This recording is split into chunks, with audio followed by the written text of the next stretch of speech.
আজকে আমার ছাদে মাটির চুলার মধ্যে ধান দিয়ে কিছু খই ভাজবো। আর ধান দিয়ে খইগুলা খেতে খুবই মজা হয় এবং সুস্বাদু হয়, দেখতেই পারতেছেন। এই ধানগুলো দিয়ে দিছি, দেওয়ার পরে যে বালুর মধ্যে খুব সুন্দর করে ফুটতেছে। এভাবে ধান দিয়ে এই খইগুলা ভাজে অনেকেই খইগুলা খেয়ে থাকে এবং খুবই সুস্বাদু। তাই আজকে আমরাও কিছু খই ভাজতেছি।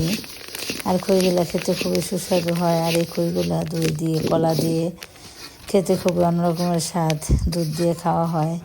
তাই আজকে ধান দিয়ে আমাদের এখানে অনেকগুলো খই ভাজতেছি। আর এই খইগুলো অনেক সময় উত্তরাঞ্চলের মানুষের পছন্দ। আর আমরা গাজীপুরের মানুষরা খেয়ে থাকে এবং ধান দিয়ে খইগুলো ভাজে, আর ভাজলে অনেক বড় বড় হয়। তাই এখানে আমার ধানগুলো একটু ছোট ছোট ছিল, তার জন্য মোটামুটি খইগুলো সুন্দরভাবে ভাজতেছি। আর এখানে যে আমাদের খইগুলো দেখতে খুবই সুন্দর লাগতেছে, তাই অনেকগুলো খই ভাজলাম, এবার বাইজা নিতেছি।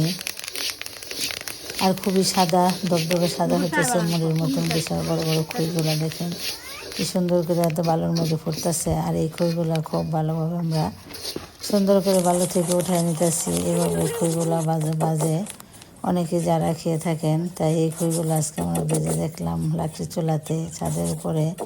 খুব সুন্দর করে ধানগুলা থেকে খইগুলো বেরোতেছে। আর এই খইগুলো সবসময় মানুষে দই দিয়ে আর গুড় দিয়ে খেতে পছন্দ করে।